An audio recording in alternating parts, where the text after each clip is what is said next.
దేవుని పరిశుద్ధమైన నామానికి స్తోత్రములు. దేవుని యొక్క సన్నిధిలో కర్మేలు అగ్ని అనేటువంటి ఈ యొక్క ప్రత్యేకమైన కార్యక్రమంలో దేవుని యొక్క పాద సన్నిధిలో ఏకీభవించి ఆయన మాటలు వినడానికి, ప్రార్థన చేయటానికి చేరి వచ్చినటువంటి మీ అందరికి కూడా ప్రభునామమున వందనాలు తెలియజేస్తూ ఉన్నాం. మీ అందరికీ శుభములు తెలియజేస్తూ ఉన్నాం, ఆశీస్సులు తెలియజేస్తూ ఉన్నాం. ఎలా ఉన్నారండి? మీరందరూ బాగున్నారా? ప్రియదేవుని బిడ్డలారా, మనము ఆరోగ్యంగా ఉన్నా అనారోగ్యంగా ఉన్నా, ఎలా ఉన్నా కూడా దేవుని సన్నిధిని మనం వెతకాలి. దేవునిని మనము ఎప్పుడూ విడిచిపెట్టకూడదు. ఎన్ని పరిస్థితులు, ఎన్ని ఆటంకములు మనకు కలిగినప్పటికీ మనం దేవుని విడిచిపెట్టకుండా ఆయనను వెంబడిస్తే ప్రతి సమస్య నుండి దేవుడు మనకు విడుదలను అనుగ్రహిస్తాడు. మీరందరూ అట్టి రీతిగా నిలిచి ఉండాలని నేను కోరుతూ మీ అందరి కొరకు ప్రార్థన చేస్తా ఉన్నా. దేవుడు మిమ్మల్ని దీవించునుగాక. ఆమేన్. దేవుని యొక్క వాక్యాన్ని ధ్యానం చేసుకుందాం. బైబిల్ గ్రంథంలో నుండి ఒక మాట మనము చదువుకుందాం. అపోస్తులైనటువంటి యోహాను వ్రాసినటువంటి ప్రకటన గ్రంథములో మొదటి 3 వచనాలను చదువుకొని మనము ధ్యానం చేసుకుందాం. చదువుతున్నాను. బైబిల్స్ ఉన్నవారు తీసుకొని చూడండి. నోట్స్ కూడా రాసుకోవడానికి అవకాశం ఉంటే ప్రయత్నం చేయండి. బైబిల్ వాక్యాన్ని చదువుతా ఉన్నా. మొదటి వచనం నుండి యోహాను రాసినటువంటి ప్రకటన గ్రంథము 1వ అధ్యాయము మొదటి 3 వచనాలు. యేసుక్రీస్తు తన దాసులకు కనపరచుటకు దేవుడు ఆయనకు అనుగ్రహించిన ప్రత్యక్షత. ఈ సంగతులు త్వరలో సంభవింపనై ఉన్నవి. ఆయన తన దూత ద్వారా వర్తమానము పంపి తన దాసుడైన యోహానుకు వాటిని సూచించెను. అతడు దేవుని వాక్యమును గూర్చియు యేసుక్రీస్తు సాక్ష్యమును గూర్చియు తాను చూచినంత మట్టుకు సాక్ష్యం ఇచ్చెను. 3వ వచనం. సమయము సమీపించినది కనుక ఈ ప్రవచన వాక్యములు చదువువాడును వాటిని విని ఇందులో వ్రాయబడిన సంగతులు గైకొను వారును ధన్యులు. దేవుడి మాటలు మన వినికిడిలో ఆశీర్వదించునుగాక. ఆమేన్. అందరము ఆమేన్ అని చెప్దామా? ఆమేన్. ప్రియదేవుని బిడ్డలారా, అపోస్తులైనటువంటి యోహాను వ్రాసినటువంటి ఈ ప్రకటన గ్రంథములో శ్రేష్టమైనటువంటి 3 వచనాలను పరిశుద్ధాత్మ దేవుడు చేరి వచ్చినటువంటి మనకందరికీ ఈ యొక్క మాటలు రికార్డెడ్గా యూట్యూబ్లో అప్లోడ్ చేయబడినటువంటివిగా కూడా ఉన్నాయి. వాటిని వింటున్నటువంటి వారందరికీ కూడా ఈ మాటలు పరిశుద్ధాత్మ దేవుడు తెలియజేస్తూ ఉన్నాడు. మొదటి వచనము 2వ వచనములో మనము చూచినప్పుడు అపోస్తులైనటువంటి యోహాను ఈ యొక్క ప్రకటన గ్రంథాన్ని వ్రాసాడు కదా, మనందరికీ తెలుసు. అందుకని నేను దానిని గురించి ఎక్కువగా మీకు చెప్పవలసినటువంటి అవసరం లేదు. మీరందరూ కూడా చాలా అనుభవం ఉన్నటువంటి వాళ్ళు వాక్యము వినటంలో, వాక్యమును అనుసరించటంలో, ఇంకా వాక్యమును చెప్పటంలో కూడా విశేషమైనటువంటి స్థానంలో కొంతమందిగా మీరు ఉన్నారు. ఏది ఏమైనప్పటికీ పరిశుద్ధాత్మ దేవుడు ఈ సమయమున మనతో మాట్లాడుతున్నటువంటి మాట మీకు తెలియచేయాలని, మరొకసారి జ్ఞాపకం చేయాలని నేను ఆశపడతా ఉన్నా. ప్రియదేవుని బిడ్డలారా, ఈ యొక్క మాటలు, ఈ ప్రకటన గ్రంథంలో వ్రాయబడినటువంటి మాటలు ప్రవచనాత్మకమైనటువంటి మాటలు, ప్రవచనములుగా తెలియచేయబడ్డాయి. రాబోయేటువంటి సంగతులు, జరిగినటువంటి సంగతులు బైబిల్ గ్రంథంలో వ్రాయబడ్డాయి. జరుగుతున్నటువంటి వాటికి సంబంధించినటువంటి అనేకమైన విషయాలు కూడా ప్రకటన గ్రంథంలో, బైబిల్ గ్రంథంలో వ్రాయబడినటువంటివిగా ఉన్నాయి. ప్రాముఖ్యంగా ప్రకటన గ్రంథము అది ప్రత్యక్షతల గ్రంథము. రాబోయేటువంటి దినములలో, రాబోయేటువంటి కాలములో పరిశుద్ధాత్మ దేవుడు మనతో స్పష్టంగా తెలియజేసేటువంటి సంగతులు రాబోయేటువంటి కాలంలో జరగబోయేటువంటి సంగతులుగా అవి మనం చదువుతూ ఉన్నాం, ధ్యానం చేసుకుంటా ఉన్నాం. దేవుడు మనకు బయలుపరుస్తూ ఉన్నటువంటి వాడుగా ఉన్నాడు. ప్రియ దేవుని బిడ్డలారా, పరిశుద్ధాత్మ దేవుడు మనకు తెలియజేస్తున్నటువంటి మాట రాబోయేటువంటి కాలములో జరగబోయేటువంటి సంగతులు. ఎందుకు మనం వాటిని తెలుసుకోవాలి అంటే, జరగబోయేటువంటి సంగతులు మనము తెలుసుకుంటే మనము దేవుని యొక్క రాకడ అనేటువంటిది, ప్రభువు మరలా మధ్యాకాశమునకు రాబోతా ఉన్నాడు.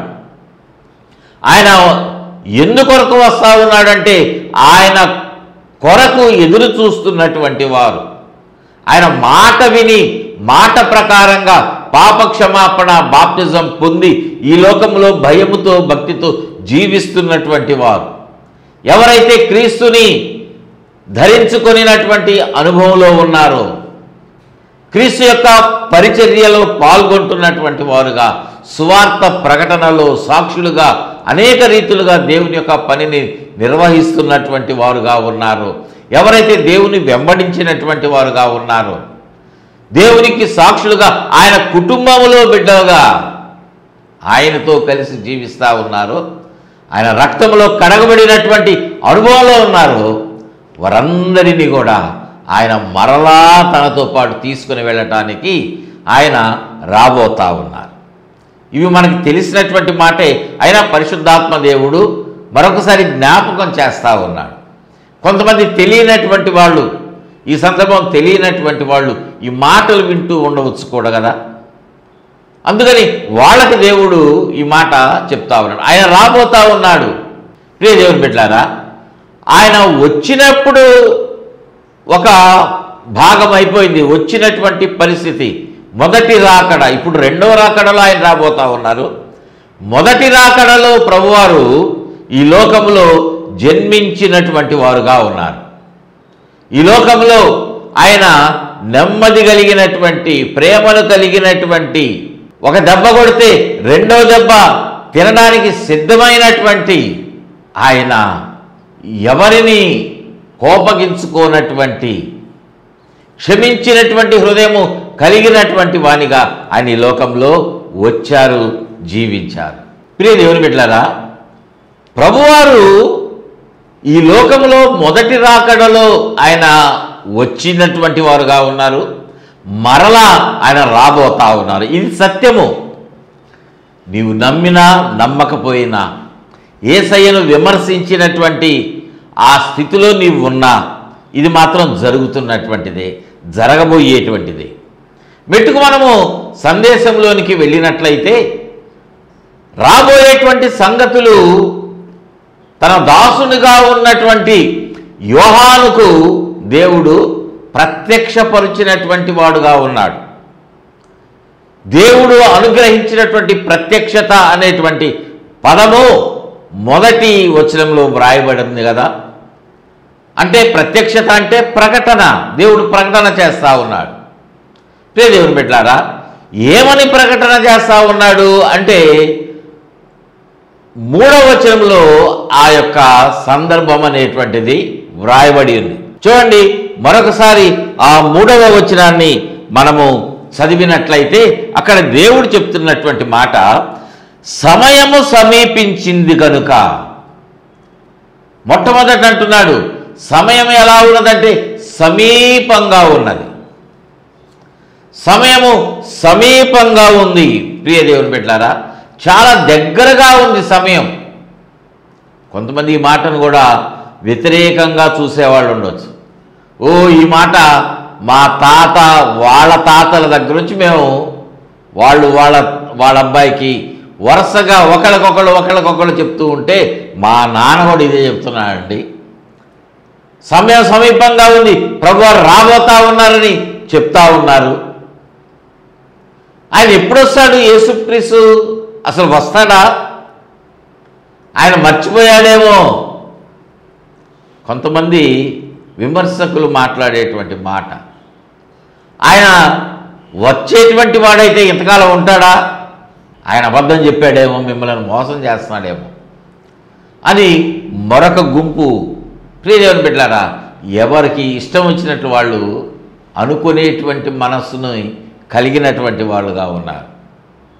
ప్రియదేవుని బిడ్డలారా, కానీ ప్రభువారు ఎలా ఉన్నారంటే ఆయన చెప్తే చేసేవాడుగా ఉన్నారు. నీవు నేను మాట చెప్తే దానిని నెరవేర్చనటువంటి అనుభవంలో మనం ఉండి ఉండవచ్చేమో, కానీ ప్రభువారు అలా కాదు. ఆయన చెప్పింది ఖచ్చితంగా చేస్తారంతే. ఆయన చెప్పినటువంటి మాట ఒక్కటి కూడా తప్పిపోదు. నీకు వాగ్దానాలు ఇచ్చారు, దేవుడు నీకు దర్శనముగా కొన్ని విషయాలను తెలియజేశారు. తెలియజేసినటువంటి మాటలు నీ జీవితంలో కొన్ని నెరవేరాయి, కొన్ని ఇంకా నెరవేరలేదేంటి అని మీరు చూస్తున్నటువంటి వాళ్ళుగా ఉండవచ్చు. ప్రియదేవుని బిడ్డలారా, ప్రతిదీ నీ మీదే నీ యొక్క ఆశీర్వాదము, నీకు వచ్చేటువంటి దీవెన అనేటువంటిది ఆధారపడి ఉంది. ప్రియదేవుని బిడ్డలారా, ప్రభువారి యొక్క రాకడ సమీపంగా ఉంది, దగ్గరగా ఉంది. బహు సమీపంగా ఉన్నటువంటి దినాలలో పరిశుద్ధాత్మ దేవుడు ఈ ప్రకటన గ్రంథాన్ని వ్రాయిస్తూ తెలియజేస్తూ ఉన్నాడు. సమయము సమీపించినది కనుక ఈ ప్రవచన వాక్యములు, ప్రకటన గ్రంథం అంతా ప్రవచనాత్మకంగా తెలియచేయబడినటువంటి లేఖనాలు కదా, వాక్యములు కదా. ఈ ప్రవచన వాక్యములు అక్కడ వ్రాయబడినటువంటి మాట, వాటిని చదువువాడును, వింటున్నారా ఈ మాట? వాటిని మనం ఏం చేయాలంట? చదవాలంట. చదువువాడును, వాటిని వినేటువంటి వాడు, ఇందులో వ్రాయబడినటువంటి సంగతులు గైకొనువారు ధన్యులు. దేవునికి మహిమ కలుగునుగాక. హల్లెలూయా, హల్లెలూయా. ప్రియదేవుని బిడ్డలారా, వ్రాయబడినటువంటి వచ్చిన భాగాలు కేవలము ఈ ప్రకటన గ్రంథములో వ్రాయబడినటువంటి వచనాలు మాత్రమే కాదు. ఆదికాండము 1వ అధ్యాయములో 1వ వచనములో ఆదియందు అనేటువంటి అక్కడ నుండి ప్రకటన గ్రంథము చివరి అధ్యాయము చివరి వచనములో చివరి మాట వరకు ఈ మధ్యలో ఉన్నటువంటి మాటలన్నీ కూడా ఎలా ఉన్నాయంటే, కొన్ని మాటలు మనకు జరిగిపోయిన చరిత్రను తెలియజేశాయి. నువ్వు నమ్మాలి. జరుగుతున్నటువంటి వాటిని మన కళ్ళ ముందు తెలియజేస్తూ ఉన్నాయి కొన్నిటివి. మరికొన్ని రాబోయేటువంటి సంగతులుగా మన ముందు కనిపిస్తూ ఉన్నాయి. ప్రతిదీ మనం నమ్మాలి. దేవుని యొక్క మాట మన ముందు జరిగినటువంటివే నమ్మలేని స్థితిలో మనం ఉంటా ఉన్నాం. మనం అలా ఉంటున్నాం అంటే దాని అర్థం ఏంటి? అపవాది మనలను మిస్లీడ్ చేస్తూ ఉన్నాడు, తప్పు త్రోవలో మనలను నడిపించేటువంటి వాడుగా ఉన్నాడు. అది వాడికి ఇష్టమైనటువంటిది. ఎందుకంటే మనము దేవుని మార్గంలో భయభక్తులతో నడిస్తే దేవుని దగ్గరికి మనం వెళ్ళిపోతామేమో, అపవాదిని విడిచిపెట్టేస్తామేమో అని వాడి ఆలోచన. అపవాది అందుకే మనకు సులువుగా చిక్కులు పెట్టేటువంటి పాపాలను మన ముందు పెడతా ఉంటాడు. చాలా రుచికరంగా ఉంటాయి, టేస్ట్గా ఉంటాయి. అటువంటి రీతిగా వాడు అందముగా తీయగా ఉండేటువంటి వాటిని పాపముగా తయారు చేసి మన ముందు పెడితే మనం వాటి కొరకు ప్రాకులాడి ఆ పాపంలోనికి వెళ్ళిపోతాం. ప్రియదేవుని బిడ్డలారా, ఆదాము హవ్వలకు దేవుడు ఆజ్ఞ ఇచ్చాడు కదా, ఈ పండు మీరు తినొద్దు, మిగతా చెట్ల ఫలములన్నీ మీరు తినండి, ఈ మంచి చెడ్డలు తెలివినిచ్చేటువంటి వృక్షం యొక్క ఫలం మాత్రం మీరు తినవద్దు అని చెప్తే దేవుడు చెప్పినప్పుడు వారు విన్నారు. ఆ రీతిగానే నడుచుకున్నాడు ఆదాముకు సాటి అయిన సహాయముగా చేయబడినటువంటి హవ్వ. ఆదాము లేని సమయంలో అపవాది వచ్చి మాట్లాడి, సర్పము వచ్చి అంటుంది, దేవుడు మీకే మాట చెప్పాడా? ఇది నిజమా? మీరు ఆ పండు తింటే చచ్చిపోతారా? చావనే చావరు అని చెప్తే హవ్వ ఆ ఫలము చూడగానే అది ఎలా కనిపించింది? ఆమె దృష్టికి రమ్యముగా కనిపించింది, అది అందంగా కనిపించింది. అందుకే దానిని కోసుకొని తిని ఆదాము కూడా పెట్టింది. ప్రియ దేవుని బిడ్డలారా, పాపము అనేటువంటిది చాలా ఆకర్షణీయంగా ఉంటుంది. సినిమాకి వెళ్ళినప్పుడు అది ఆనందం కలుగుతుంది, కొంత సమయమే. మత్తు పదార్థాలు తీసుకుంటే, త్రాగుడుకు బానిస అయిపోతే, గంజాయికి డ్రగ్స్కి ఎడిక్ట్ అయిపోతూ ఉన్నారు కదా నేటి దినాల్లో. ఎడిక్ట్ అయిపోతూ ఉన్నారు, బానిసలైపోతున్నటువంటి వారు యవ్వన బిడ్డలు, ఆడపిల్లలు సైతం. వాళ్ళు వేలు వేలు సంపాదించి, లక్షలు సంపాదించి వృధాగా, వేస్ట్గా తమ జీవితాలను పాడు చేసుకుంటూ ఉన్నారు ఈ యొక్క మత్తుకి బానిసలైపోయి. ఏంటంటే వారు అందులో తెలియకుండానే తేలిపోతూ ఉన్నారు. వాళ్ళు అంటున్నారు, ఈ ఆనందం మాకు ఎవరిస్తున్నారు? మేము కష్టపడుతున్నాం, మేము సంపాదించుకుంటున్నాం, మా తెలివితేటలతో మాకు వచ్చినటువంటి జీతంలోనే మేము అనుభవిస్తున్నాం, మీరు డబ్బులు ఇస్తున్నారా అని క్వశ్చన్ చేసేటువంటి వాళ్ళు, ప్రశ్నిస్తున్నటువంటి యవన బిడ్డలు చాలామంది ఉన్నారు. ప్రియ దేవుని బిడ్డలారా, సమయము సమీపించింది. ఈ ప్రవచన వాక్యములు చదివేటువంటి వాడు, వినేటువంటి వాడు, దానిని గైకొనేటువంటి వాడు ధన్యులు, ధన్యులు అని లేఖనము 3వ వచనము చివరిలో ఆ మాట వ్రాయబడింది. ఎవరు ధన్యులయ్యా అంటే, మనము బైబిల్ గ్రంథమును చూస్తే చాలా ధన్యతలు మనకు కనిపిస్తాయి. మత్తయి సువార్త 5వ అధ్యాయంలో చూస్తే అనేకమైనటువంటి ధన్యతలు అక్కడ కనిపిస్తాయి.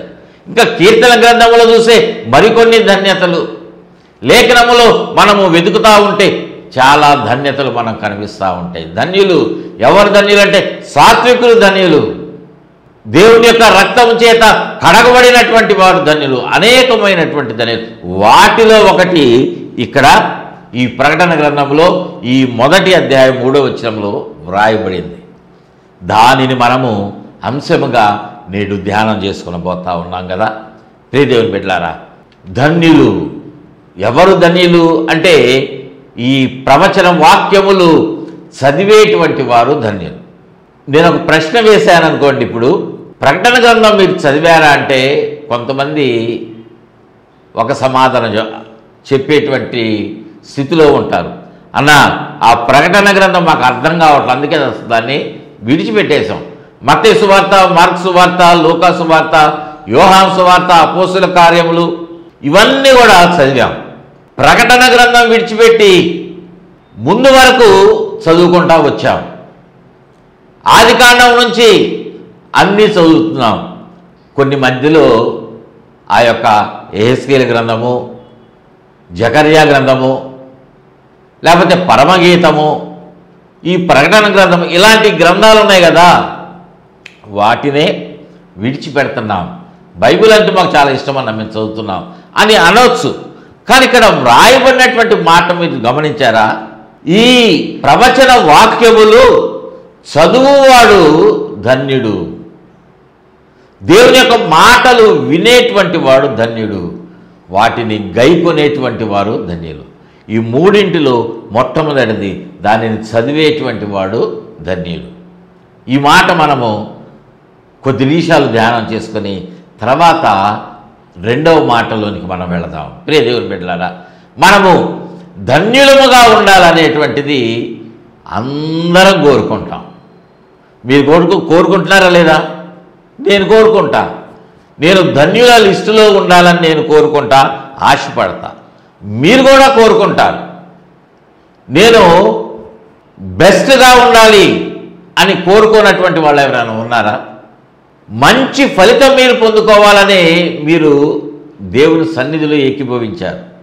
మీ బిడ్డలు మంచి మార్కులు తెచ్చుకోవాలని ఒక మంచి కాలేజీలో జాయిన్ చేశారు, యూనివర్సిటీలో జాయిన్ చేశారు, అబ్రాడ్ కూడా పంపించారు.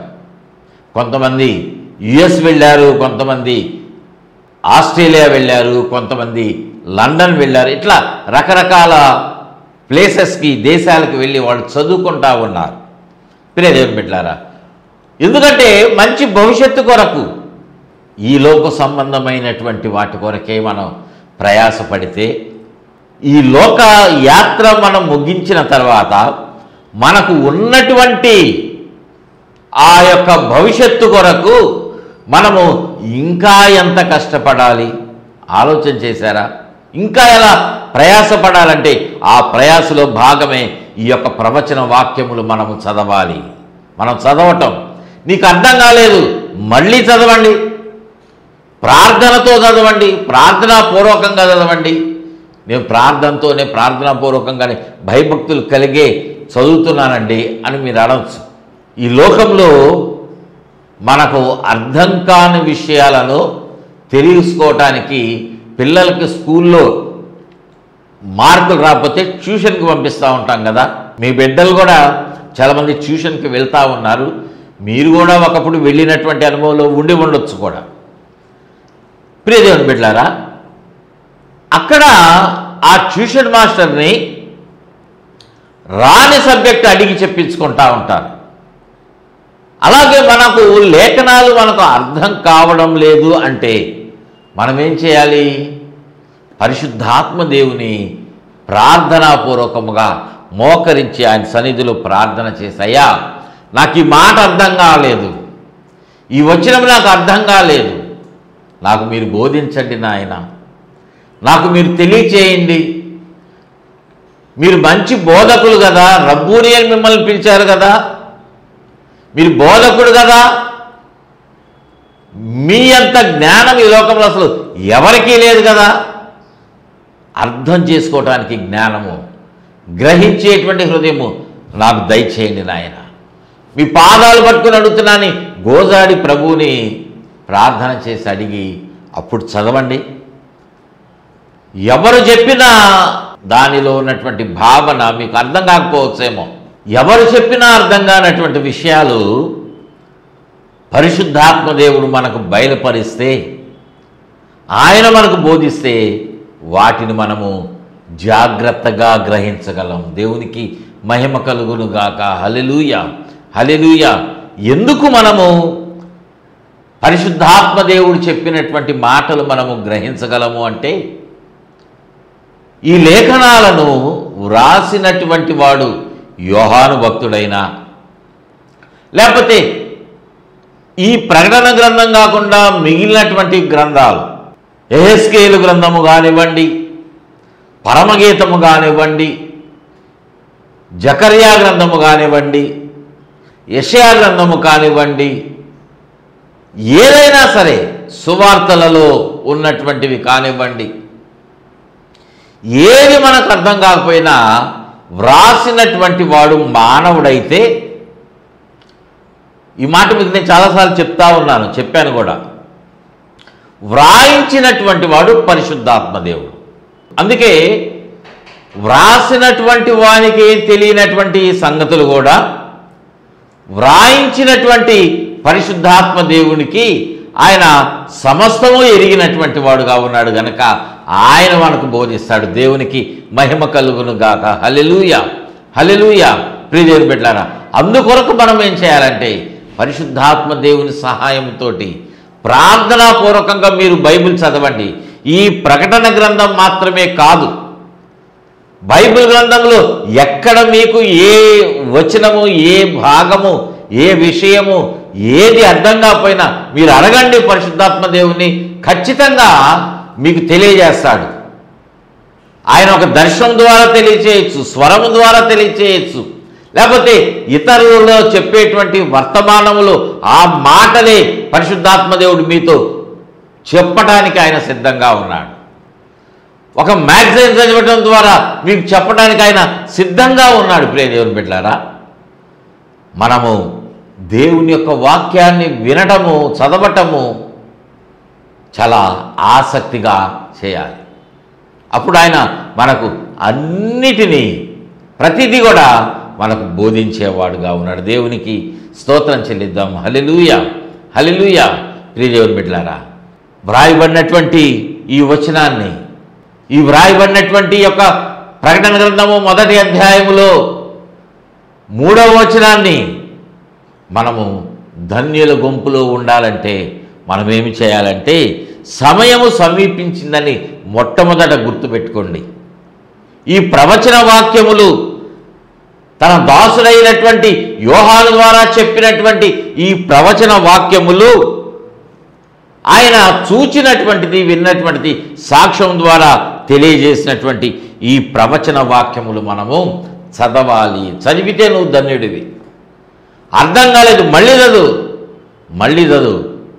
అర్థం అయ్యేంత వరకు, ప్రభువు నీకు బోధించేంత వరకు నువ్వు ఆయనకు లోబడి చదువు. దేవుడు మీకు వాటన్నిటినీ అనుగ్రహిస్తాడు, బోధించి తెలియజేస్తాడు. దేవునికి మహిమ కలుగునుగాక. హల్లెలూయా, హల్లెలూయా. ప్రార్థన చేసుకుందామండి. ప్రేమ కలిగిన తండ్రి, మహాపరిశుద్ధుడా, చేరి వచ్చిన ప్రతి ఒక్కరిని నాయన ఈ మాటలు వినడానికి స్పాన్సర్ చేసినటువంటి బిడ్డను మీరు జ్ఞాపకం చేసుకొని దీవించండి నాయన. హృదయ అంతరంగములను ఎరిగిన దేవుడవు. హృదయ పరిస్థితి నాయన, వారికి ఉన్నటువంటి అనారోగ్యము, ఆత్మీయ అనారోగ్యము, శరీర సంబంధమైన అనారోగ్యము, వాటన్నిటిలోంచి స్వస్థతపరచండి. స్వస్థత కార్యమును యేసు నామములో విడుదల చేయండి నాయన. ఎస్ మైటీ లార్డ్, మీరు దీవించండి. యవన బిడ్డలను, చంటి బిడ్డలు మొదలుకొని వృద్ధాప్యంలో ఉన్నటువంటి వారందరికీ ఆరోగ్యమును మీరు దయచేయండి నాయన. నాయన, మీ మాటలు చదివితే మాకు దీవెన, మీ మాటలు చదివితే మాకు ఆశీర్వాదము, మీ మాటలు చదివితే ప్రతి ఒక్కరికి మేలు కలుగుతుంది కనుక ఆత్మీయ క్షేమాభివృద్ధిలో నిలిచి ఉండేటువంటి ఆ కృపను ప్రతి ఒక్కరికి పేరు పేరున ఆసక్తితో కూడినటువంటి ఆలోచన మీరు అనుగ్రహించి, చదవటంలో ఆసక్తిని దయచేసి, నిద్రమత్తును తొలగించి మీ దీవెనలు పొందుకునేటువంటి, వాగ్దానాలు పొందుకునేటువంటి, ఆశీర్వాదాలు పొందుకునేటువంటి వారిగా ప్రతి ఒక్కరిని దీవించి ఆశీర్వదించమని, స్పాన్సర్ చేసిన బిడ్డను ప్రభువా దీవించి ఆశీర్వదించమని అన్ని విషయాల్లో మీకే సమర్పించుకుంటూ యేసయ్య శ్రేష్టమైన నామమున అడిగి వేడుకుంటున్నాము తండ్రి. ఆమేన్, ఆమేన్, ఆమేన్. తండ్రి, కుమార, పరిశుద్ధాత్మ త్రియేక దేవుని దీవెన, కాపుదల, భద్రత అన్ని విషయాల్లో తోడుగా ఉండి వర్ధిల్ల చేయునుగాక. Amen, amen, amen. God bless you all.